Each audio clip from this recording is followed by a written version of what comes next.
Allah Subhanahu wa taala itu memiliki malaikat yang khusus untuk mencari orang-orang yang berzikir.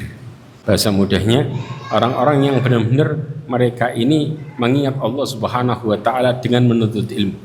Maka kemudian Allah Subhanahu wa taala mengatakan ketika ada orang yang bertujuan untuk apa?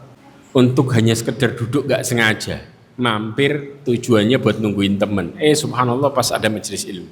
Maka Allah Subhanahu wa taala mengatakan humul julasa la yashqa bihim jalisuhum. Mereka adalah orang-orang julasa, orang-orang yang pada prinsipnya mereka teman duduk, hanya sekedar teman duduk saja, dan tidak ada kesengsaraan orang yang duduk bermajlis bersama mereka, yang sama-sama duduk menuntut ilmu. Mereka tetap mendapatkan ampunannya Allah Subhanahu wa taala. Karena terkadang jangan meremehkan orang-orang yang terkadang nggak sengaja duduk menuntut ilmu, nggak sengaja. Kenapa? Terkadang dari orang yang nggak sengaja Allah kasih hidayah. Makanya jangan pernah kita merasa bahwa kita yang sering menuntut ilmu pasti selamat. Allah Subhanahu wa taala menutup amalan itu di akhir hidup seseorang. Kita nggak tahu di akhir hidup kita bagaimana. Makanya Nabi SAW mengatakan dalam hadisnya, innamal a'malu bil khawatim. Amalan itu tergantung penutupnya.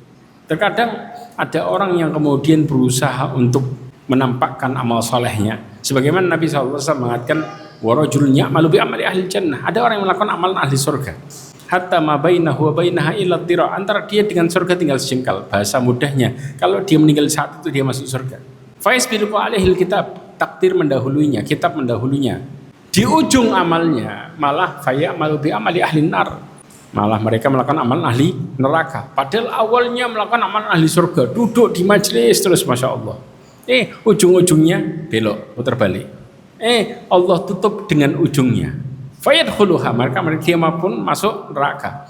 Ibnu Rajab Al-Hambali menjelaskan bahwa di saat manusia menyembunyikan keburukannya seperti riya, sum'ah dan yang lainnya, dia sembunyikan dalam di ujung hidup seseorang Allah akan tampakkan aslinya mereka.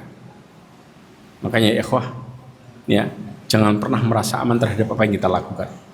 Teruslah minta sama Allah SWT supaya Allah memberikan kita hidayah, karena kita nggak tahu ujung hidup kita bagaimana, dan Allah tutup sebagaimana hidup kita yang sebenarnya. Ketika engkau menyembunyikan keburukan niatmu, Allah akan tampakkan hidupmu sebenarnya di akhir hidup seseorang. Siapa kita dan bagaimana kita sebenarnya sama Allah Subhanahu wa taala. Ini realitanya.